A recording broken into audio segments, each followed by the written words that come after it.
Hey everybody, it's Vanessa here. I'm laughing because my good friend Billy is on Zoom, and he has grown quite the amazing fro, and in the background he has Bob Ross stuff. So, can I show everybody? Do you mind? What? Can I show everybody? Yeah. He doesn't want me to. Alright, well, hold on. This has to happen. Ready? I don't know if I'm on it or not.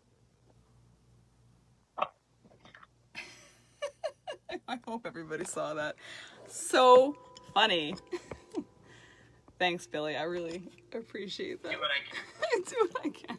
I haven't seen him in so long, and then that was like the best log on ever. I'm like, where is everybody? Oh, it's Bob Ross.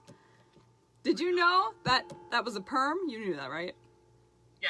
Yeah. Yeah, I saw the picture of him when he was much younger. Yeah, and he Did not have that. yeah, and he was not happy that it stuck. It was a choice. That it became a thing. So he was like, oh man, I gotta keep this thing. But he's like, happy little trees. It's all good. Hello, Jordan, Kim, Mary. You know, it's so funny. I think it was last week that I mentioned Romper Room or something like that, and how I feel like I'm doing Romper Room. And then the poor woman passed away this week. It's like, oh, Romper Room. Matt Kirsch. Hi, Matthew.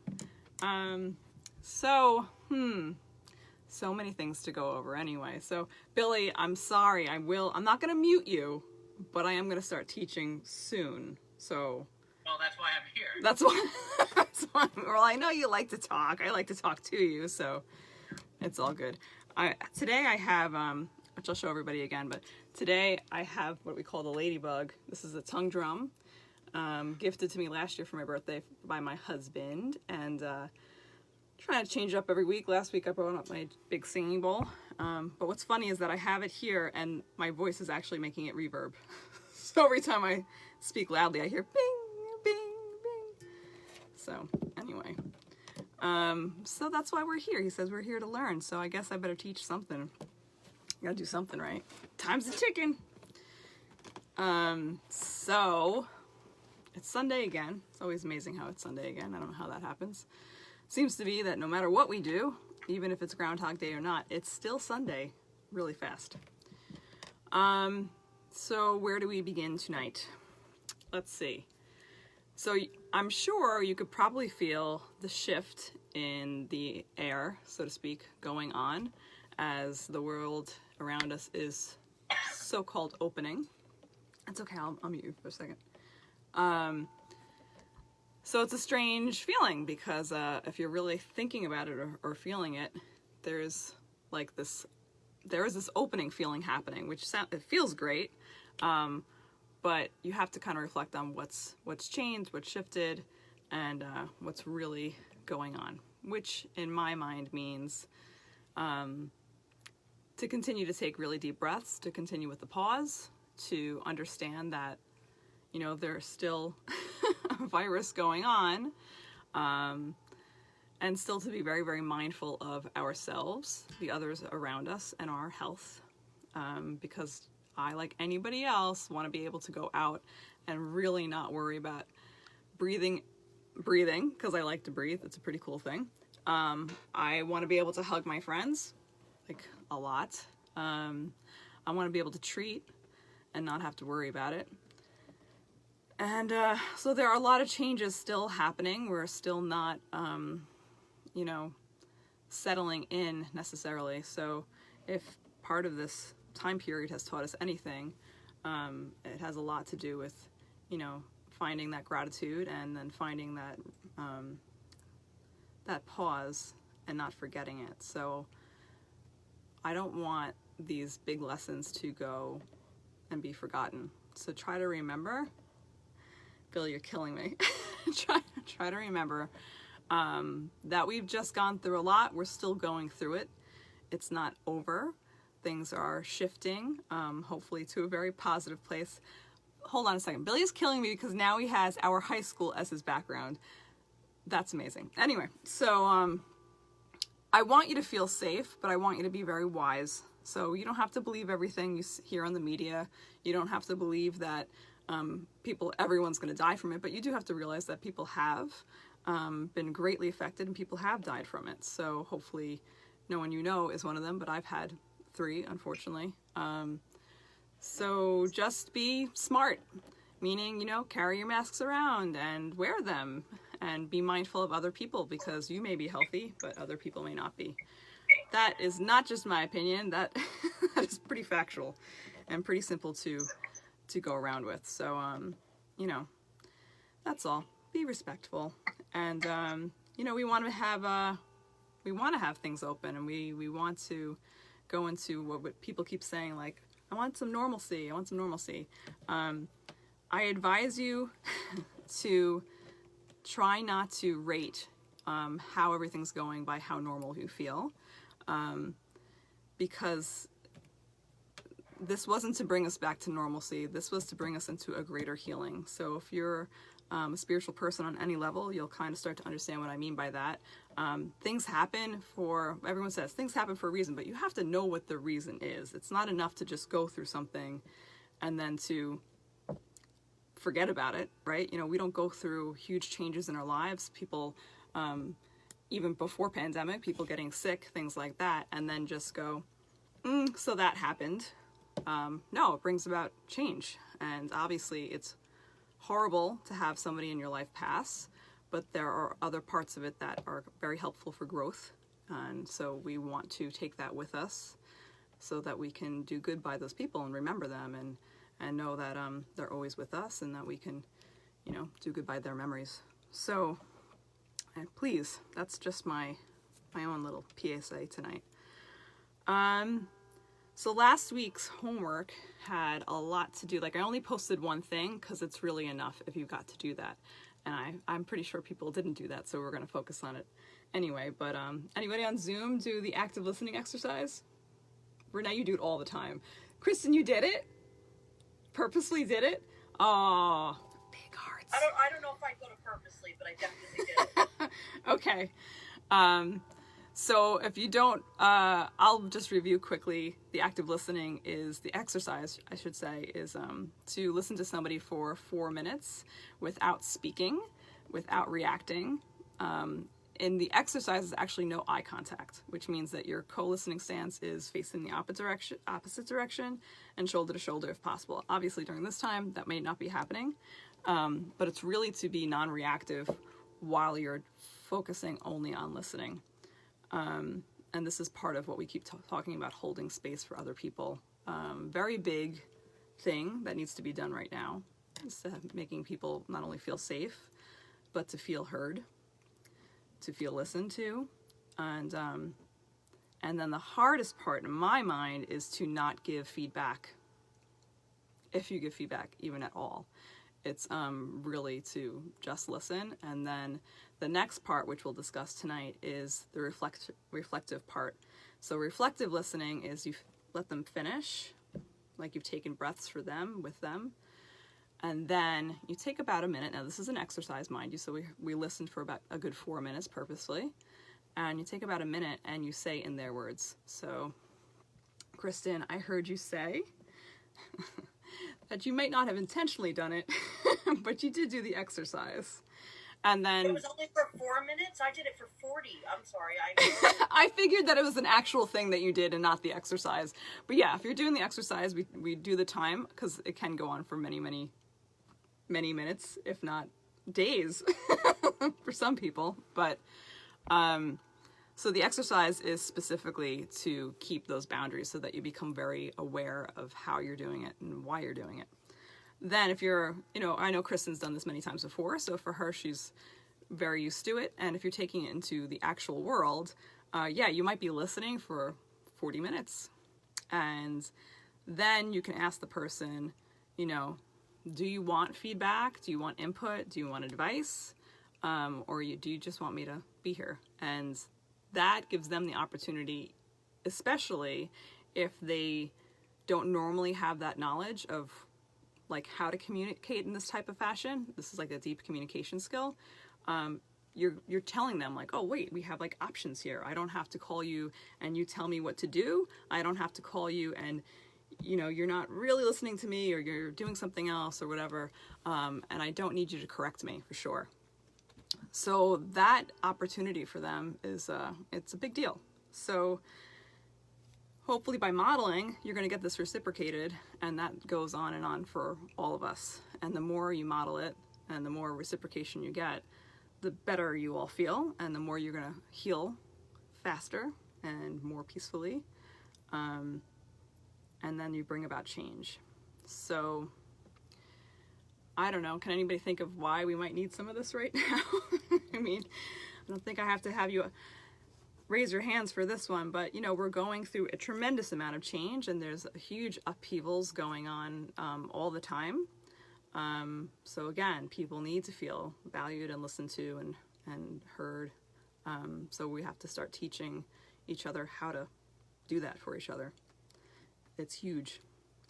The best clips you'll ever see on Facebook are the ones where somebody is very upset, really, really upset. It looks like they're about to have a fist fight, and then the other person just stands their ground in this amazing, like, it's amazing if you can actually witness it. They stand their ground in an amazing way of just listening and reflecting for that person, and then suddenly it's completely diffused, and there's this deep healing that's actually happening right in that moment. So if you can see that, then you can understand why we need to do this all the time.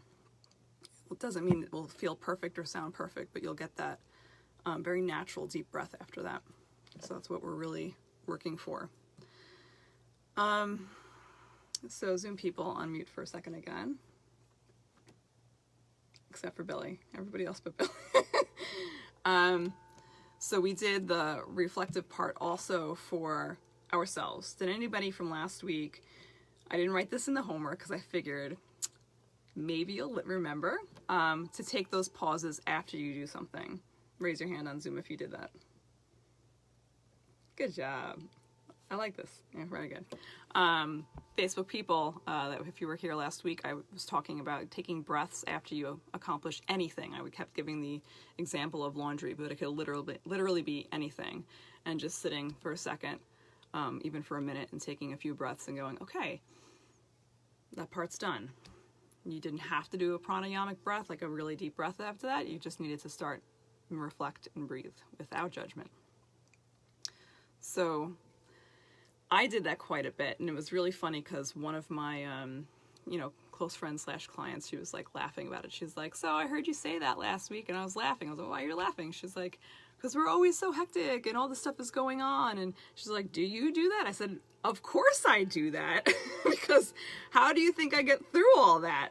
I have to do that. So it may not look like I'm meditating, but I know what's happening. So I'll finish something. Usually for me, it's more of, it's time to sit down.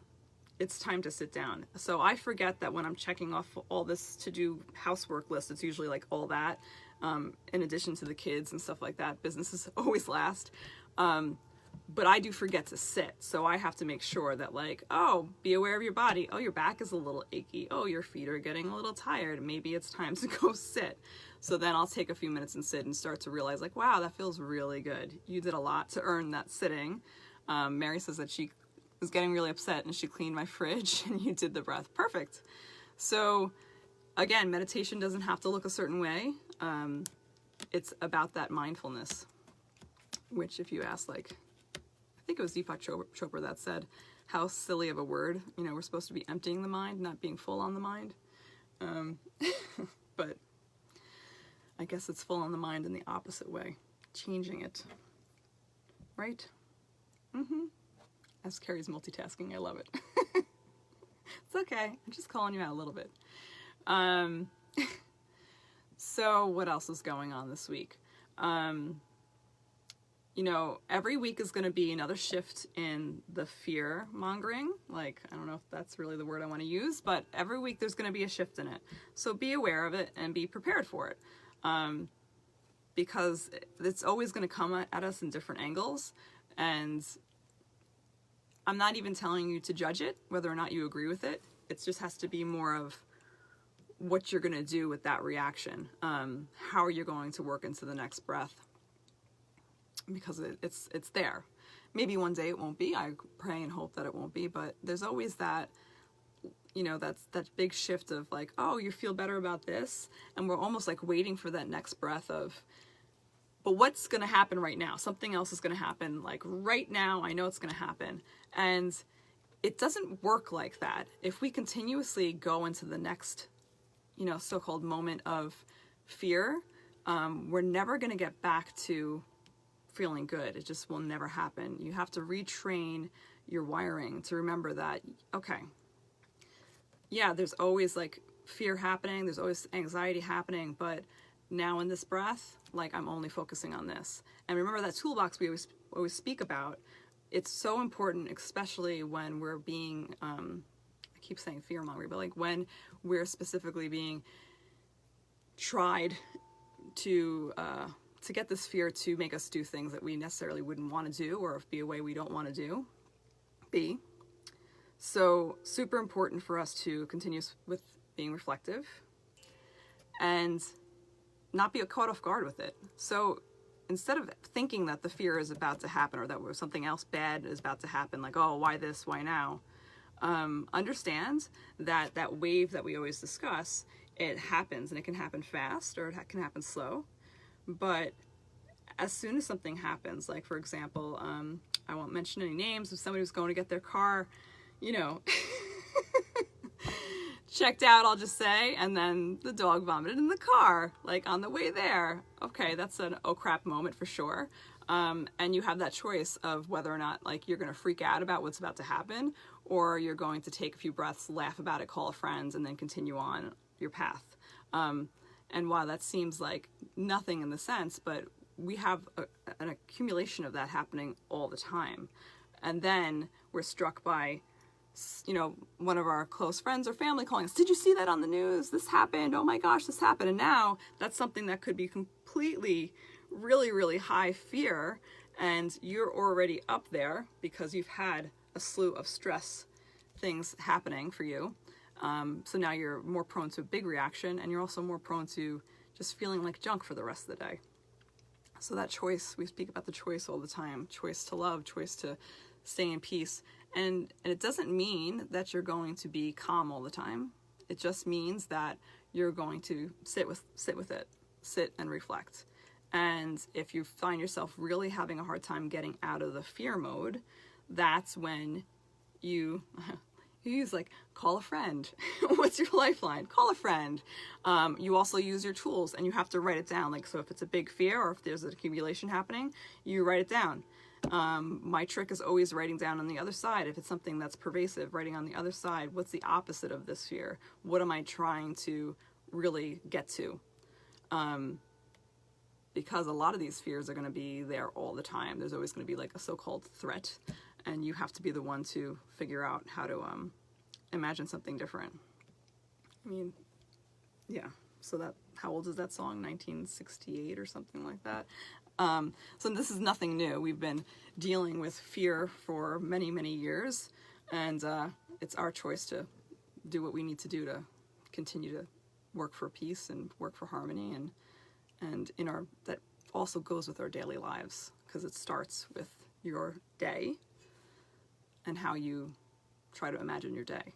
So if you're already fearful and anxious in your own life, then everything on the outside is going to become, that giant wave, that tsunami, and basically make you immobile, which I don't think anybody wants. Maybe some people like that. I'm not sure.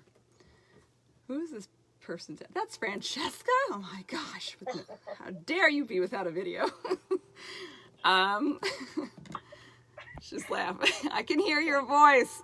I hear it. Go ahead. As long as you're laughing, I know you're there. That's good. I'm having a video issue. You're having a video issue? It looks like, That's right. Are you miming in that photo? What's happening there? That's not me.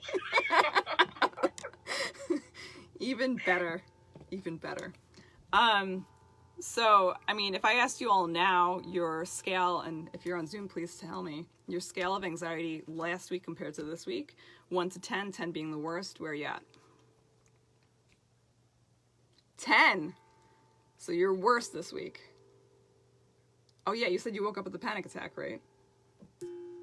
Yeah, get off mute. How are you guys? Kristen, how are you doing? Worse or better than last week? Well, I'm better this week, but I also didn't work for 3 days. Well, I didn't ask why. I'm just happy that you. That's great. A stress factor was literally removed for 3 days. Perfect. Sounds good. Francesca, tell me with words, 1 to 10, 10 being the worst, anxiety level. 7. 7. No, 6. 6. And how were you last week?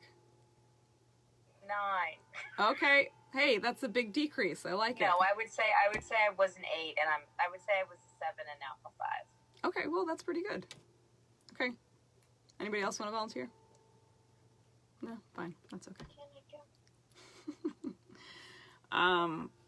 I would say my anxiety has decreased as well. It's probably in the past few weeks, like 3 weeks, since everything really started on the other end. I'm probably like a 5 this week, which is really good, I think. But that also took some work. Definitely started doing more yoga and really rewrote a lot of my lists, manifesting a lot of different things and focusing on what I can do to help the world in different ways. So that takes away anxiety pretty instantly as soon as you get out of your own skin and start to think about others. So, which is really a lot of why I miss working on people physically, because that really helps me instantly. So it's like selfish. No, it's not. I'm just joking. So, all right, good. Hey, Elise and Laura, I love this. Angela, very cool. So what else did we want to talk about tonight? So we did the active listening, reflective listening. Anybody try the active listening with a close family member? You don't have to tell me who. No. Okay, so remember, family, the hardest. So that really has to be a continuous challenge. It is the hardest, especially when they maybe don't want to play the game, so to speak. They want to break the rules and start talking or whatever. So the exercise is pretty formal. If they don't want to do the formality of it, you can just catch them in it and be like, okay, I'm just listening. But beware of the ones that just want to vent and take your energy, right? We know that venting feeling where they're just bitching, blah, blah, blah, blah, blah, blah, blah, and then afterwards you feel worse, and they actually really don't feel better. It is a toxic form of energy zapping. So beware of that, because that's not what active listening is about. So if you find yourself in that situation, I think I've helped quite a few of you get out of those things. You need a bail. Plan B, where you put a boundary up, and those boundaries can be something as simple as, all right, do you feel better after telling me that? And they'll go, and you can give them that scale on a scale of 1 to 10. Do you feel better after telling me that? I heard you say this. So you can stop with the active listening and actually just ask them a few questions. Do you feel better after saying this? I heard you say this.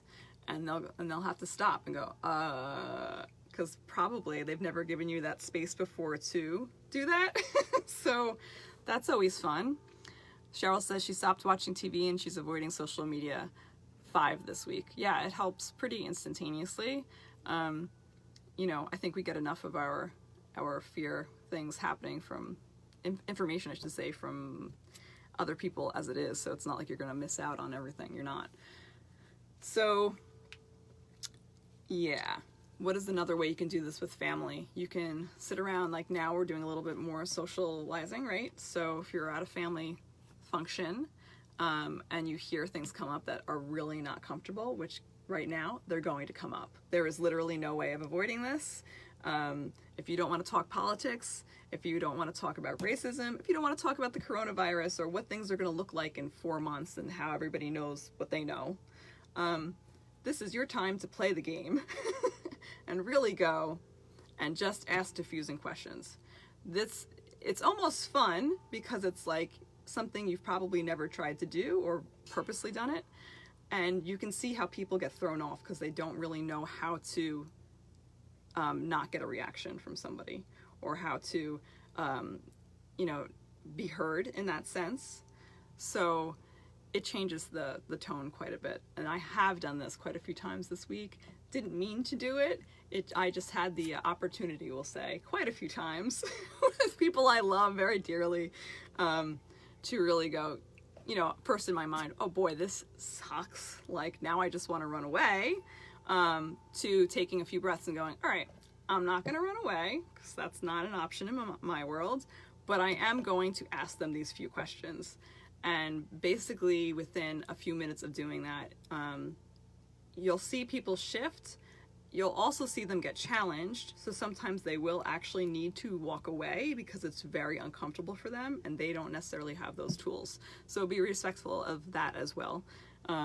Know that you can trust them to take their time alone and to come back and engage.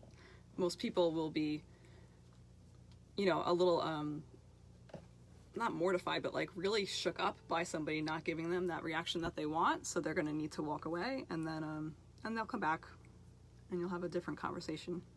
Awesome background, Renee. I'm getting very jealous. Maybe I should change everything. Nice. So we're already at 9:29 and, it's about time to start getting relaxed. How's that sound? Okay. So I always say, you don't have to do a meditation to feel relaxed.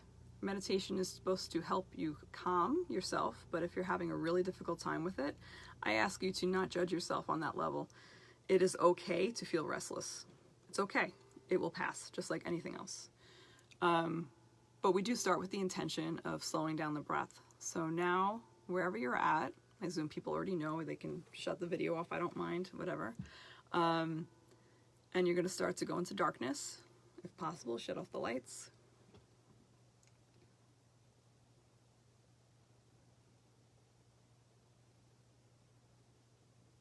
And you start to only focus on your breath.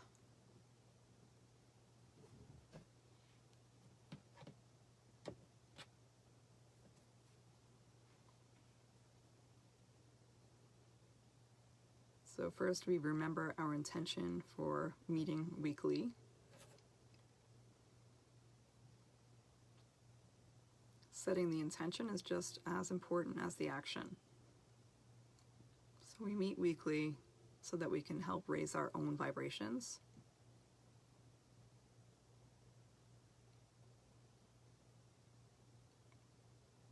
By beginning that reflection to ourselves, it gives the space to others, and there's a beautiful ripple effect that happens quite easily.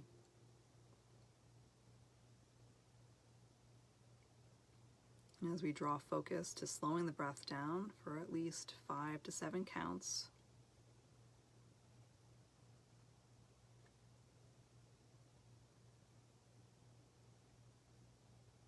the mind may still be racing, no problem.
So as the mind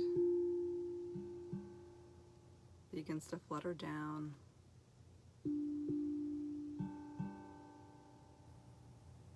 allowing the breath to go all the way down to the feet.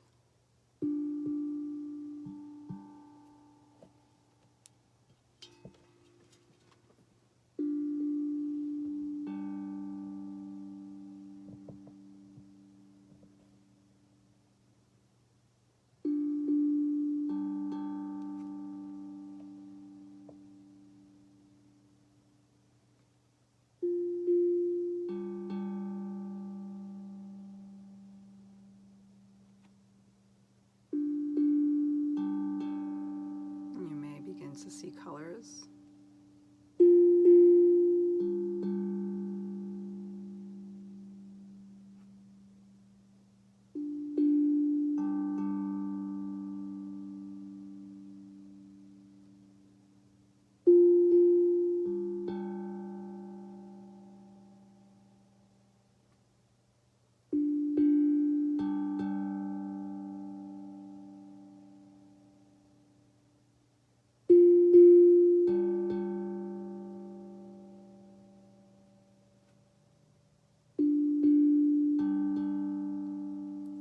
To notice the way your head feels laying down.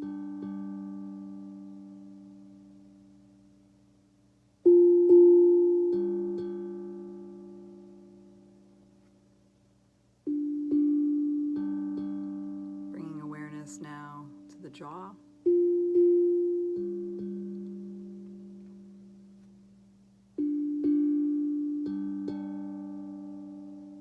Releasing the tongue away from the roof of the mouth.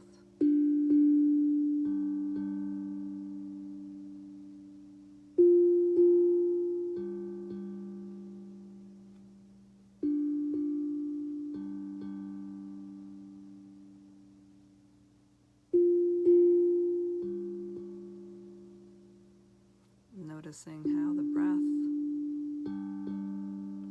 begins to become more and more easy.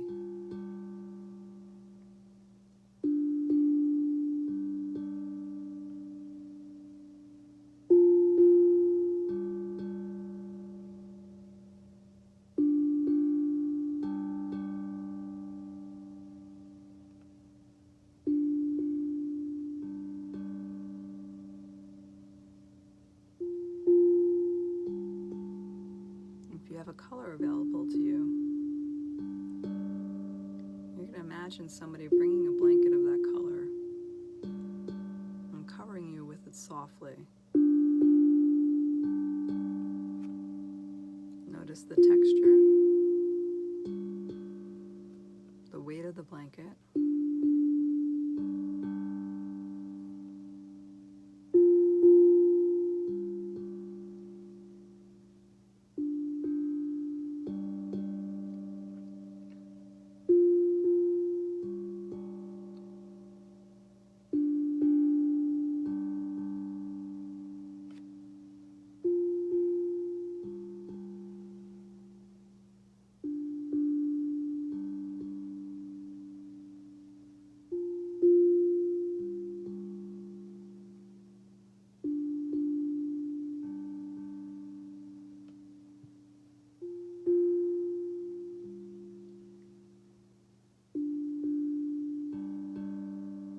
Imagine yourself outside.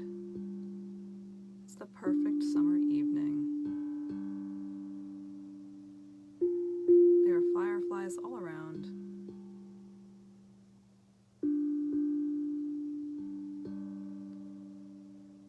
There's smell of fire pit burning somewhere. Imagine how close it is.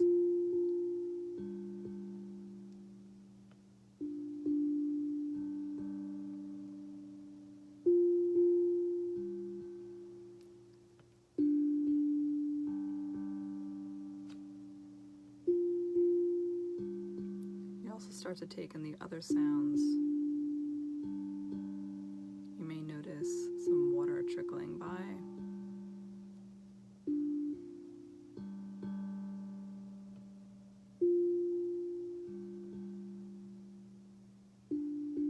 You can imagine it's coming from a pool, maybe a stream nearby, maybe a little water fountain.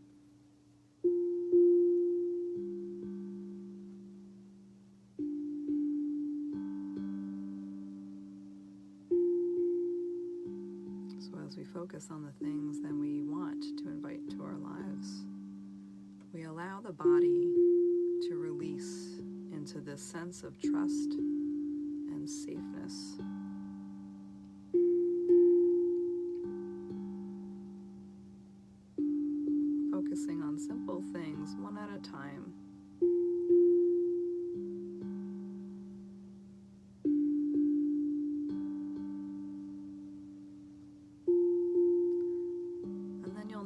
Notice outside that there's a wonderful little labyrinth, all lit up by candles.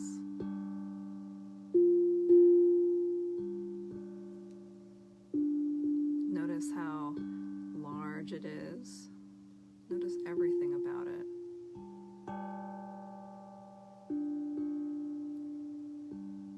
Are there steps, stones to step on?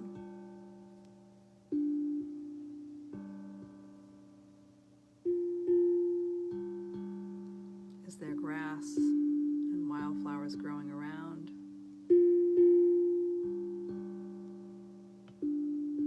Now notice if you're barefoot as you decide to step into this labyrinth.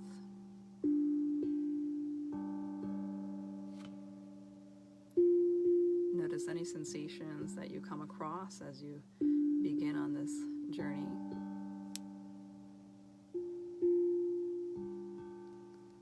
See if you can feel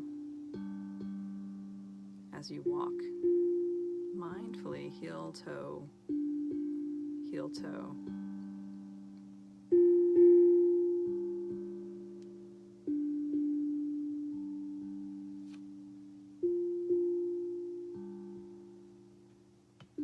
The scent of the fire nearby kind of wafts around you. You can hear some laughter as well. But it's more just ambient sound. Very calming, reassuring, knowing that the world around you is full of life.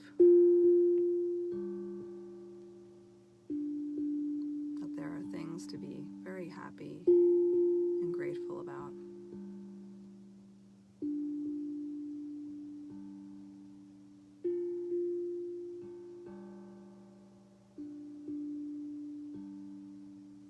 So see in the labyrinth if there are fireflies still coming around you. Maybe you'll notice some moss overgrowing on some of the path.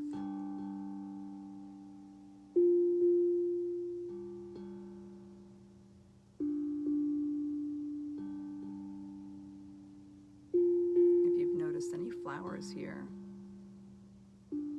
pick out your favorite colors.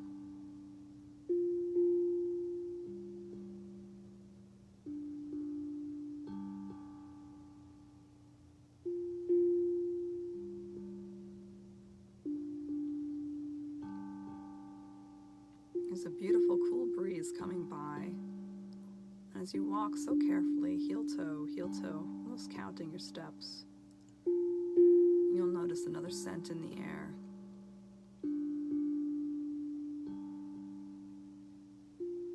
And I'm not going to tell you what it is. See if you can really feel it. Always pleasant. It's something that makes you feel happy, calm, peaceful.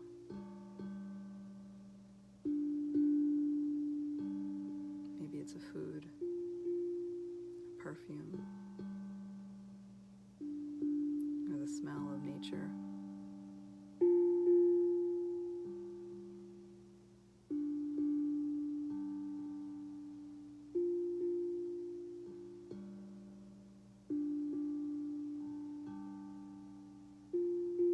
See if you notice, as you walk through this labyrinth, how your heartbeat is doing. If you can feel any shifts in your body, anything changing as you walk ever so slowly and carefully. See if those colors come flying by, or if you just feel like you want to pick one to focus on, you can bring that along as well. So you're going very slowly now, but you're getting closer and closer to the center.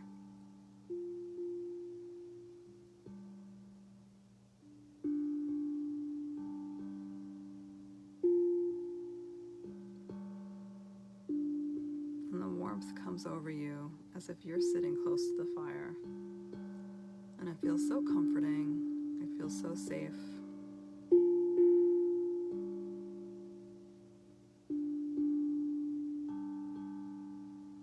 You hear more laughter in the distance.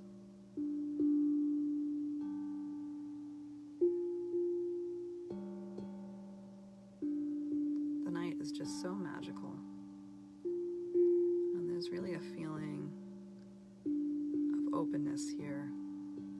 A feeling that even when things shift and when they change, that they'll completely come back into this place of peace, of enjoyment. And every step you take in the labyrinth is just one step closer to realizing this dream.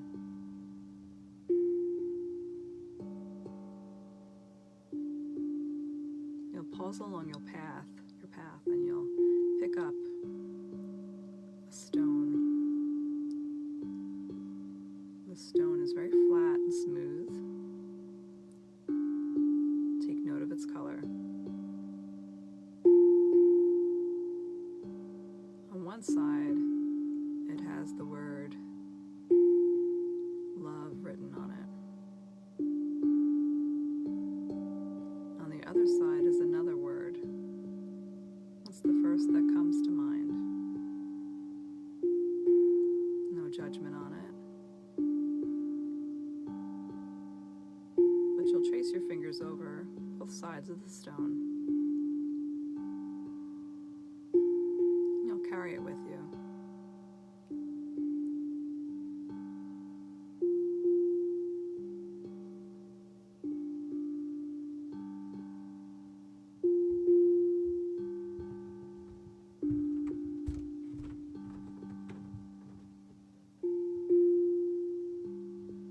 As you're edging near the center of the labyrinth,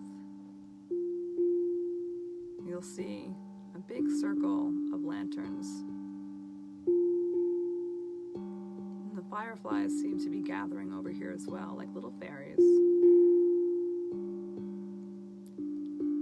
And it smells very heavenly in the center of this labyrinth. There's a very, very tall tree.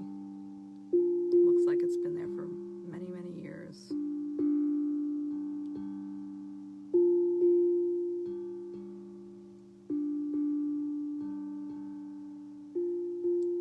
You take out a piece of paper, and on one side you write down your biggest worries.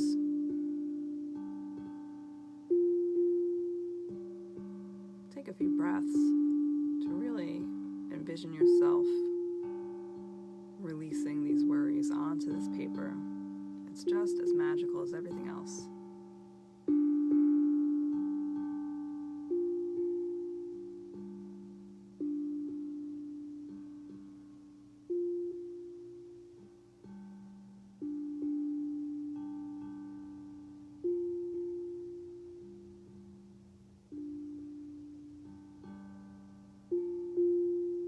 And then on the other side, you imagine what things would be like without these worries. So you'll write the complete opposite. It doesn't have to be perfect right now. It's the strong intention of change. Taking time here to change your worries.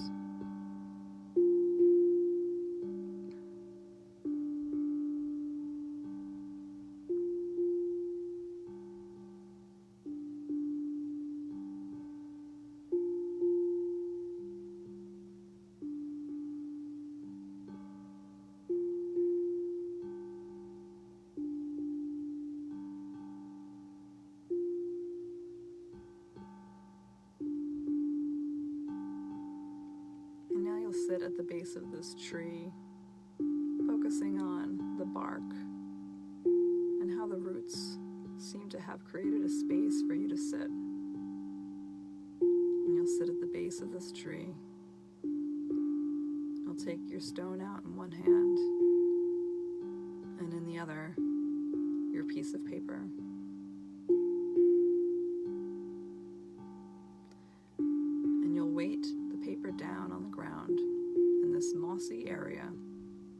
your beautiful stone.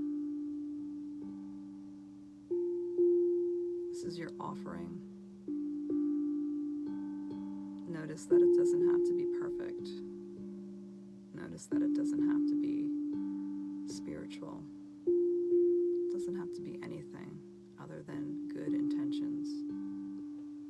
And you release your worries. Every breath that you take here in this wonderful center of the labyrinth, this heart. And the tree understands, and she knows how to help you.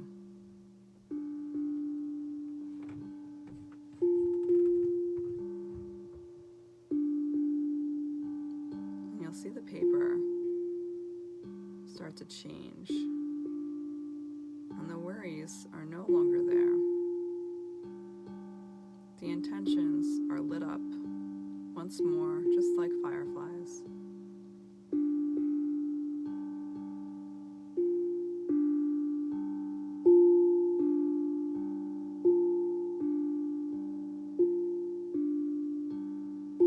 Your breathing has shifted.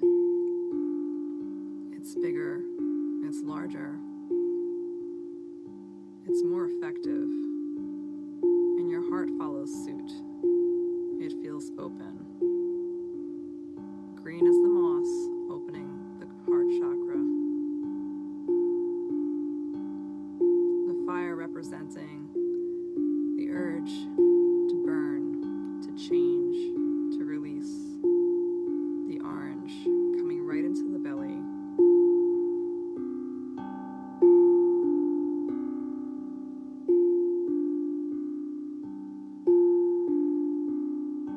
You suddenly notice the water again, that sound that seemed far off in the distance, now seems right outside the labyrinth, circling around you.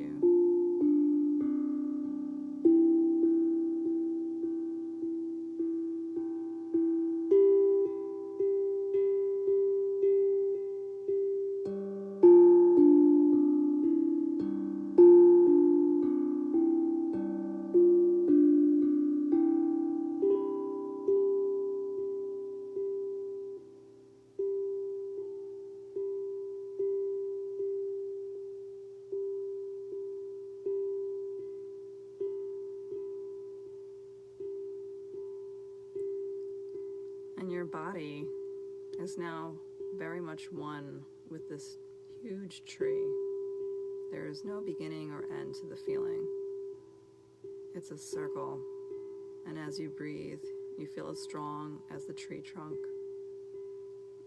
And as you exhale, you feel as light as the leaves.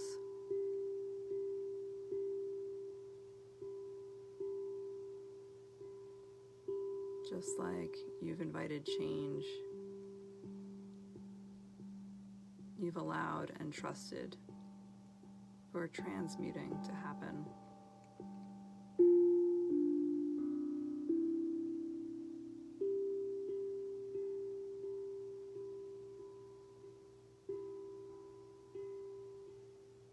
And as you keep the breath steady and slow, you'll start to feel like all of your worries really are changed, and your intention is so strong now for life to be as good as you want it to be, for your surroundings to be completely altered in such a positive way. It's even better than you could have thought.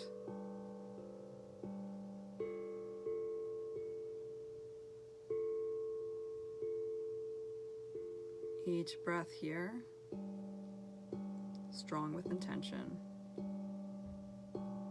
feeling the fire internally to allow for change to shift from ashes and back into flame.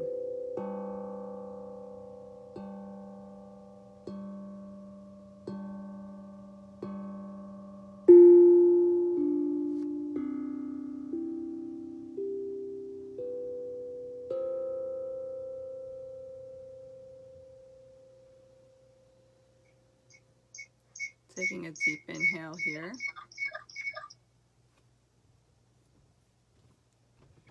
Very, very long exhale.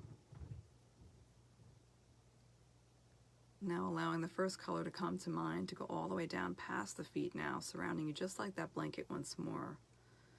Allowing that scent of the fire coming back, the sound of the water trickling, the feeling of walking heel toe, very purposely to the center of something important, of coming back into intention over and over again. And as soon as it shifts, you return back to the labyrinth, remembering the difficulty is there to make it worthwhile, but you're going with ease now. Intention so strong, all worries fade. Intention so strong, the heart comes into peace and calmness. And you're able to share this freely and easily.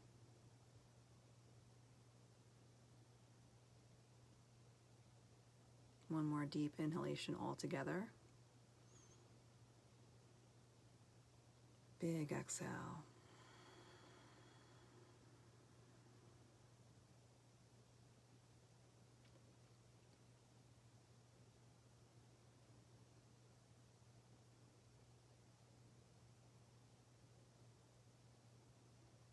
So a simple meditation just like that, focusing on each part of your surroundings, can really, really help shift not only the way you're thinking, but the way you're feeling. And remembering to continue to trust. Continue to trust that your good intentions will spill over. Continue to trust the process, the journey. It's all worthwhile.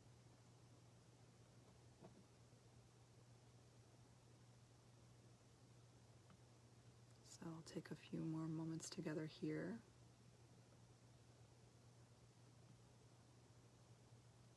Again, what you heard tonight in meditation was a tongue drum,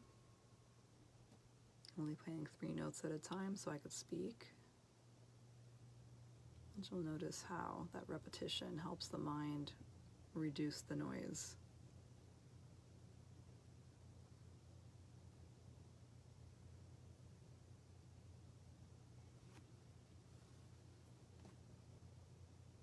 So even though I can't hear you guys, I'll end with a big Om. It won't sound pretty because I've been talking for a while, but that's okay. So Om, the sound of all things, all the vibrations together, all creation.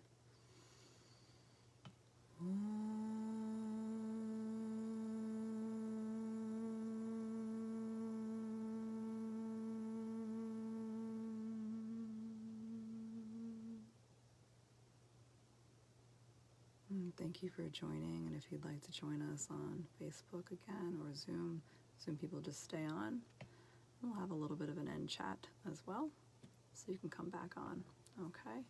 So as always, please share with other people so we can get more and more coming here every week. And I'm hoping you're feeling really good, so keep that with you, okay guys?